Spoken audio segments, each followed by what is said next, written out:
Hey everyone, I thought I'd put out a quick video of where I was on the 760 that I restored. I mean, it looks good. I got everything working on it, replaced some parts, where you put the BBs in. I got that working, got a new spring for it, and I redid the stock and reblued the barrel, and I mean, everything came out fine. I put the replacement parts in twice, and I mean, everything feels good when you do it, but it's not holding air, and I'm not sure. The only thing I could not locate, because for this model, especially it being one of the first ones made, I don't have this screw right here.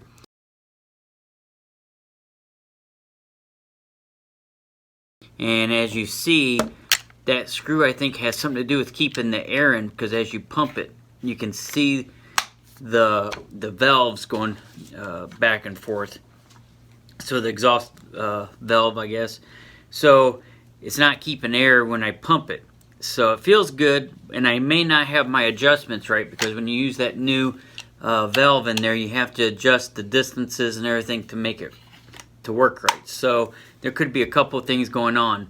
Like I say, the bad thing about this model 760 is they don't make parts for it from the company, nor does anyone make spare parts except for a few people, but they don't make all the parts. And for some reason, this screw here it's different than the other screws, and I think it has something to do with retaining that air in there. And I cannot locate another one, so I may have to buy an older broken model to get that part. But this is for the Crosman 760. This is the book. The parts, when you buy the replacement setup that the guys make, they do give you a diagram. The company does not give you a good diagram. So I don't even know. Hopefully I put it back together properly. Like I say, I've done it twice now. So I'm going to see what I can do, but it turned out good. It's not working yet. So that's the update on the 760. And if anyone needs a book pages or parts list, let me know. I do have everything for the 760 now, except for a few of those parts that I need. So anyway, I'm going to show you the 2200 Magnum next, and that one I restored, but it's a newer gun, and I could get the parts for that easily online, and it wasn't nearly as difficult to put back together, and I'll show you that in a minute. Alright, this is the 2200 22 caliber pellet Magnum, and as you see there, and I cleaned this up. It wasn't too bad a shape, but it wasn't working. The valve system needed to be replaced, and you can get all the parts, the guts for this thing pretty easy.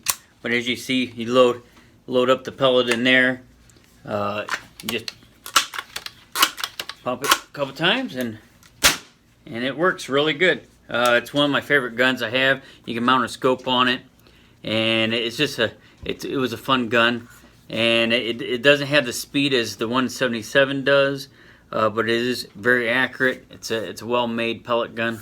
So, and they're not easy to find sometimes, but if you can find an older one from the 80s, I suggest you maybe purchase one, because they are fun. They're great with birds and stuff, and fun to shoot.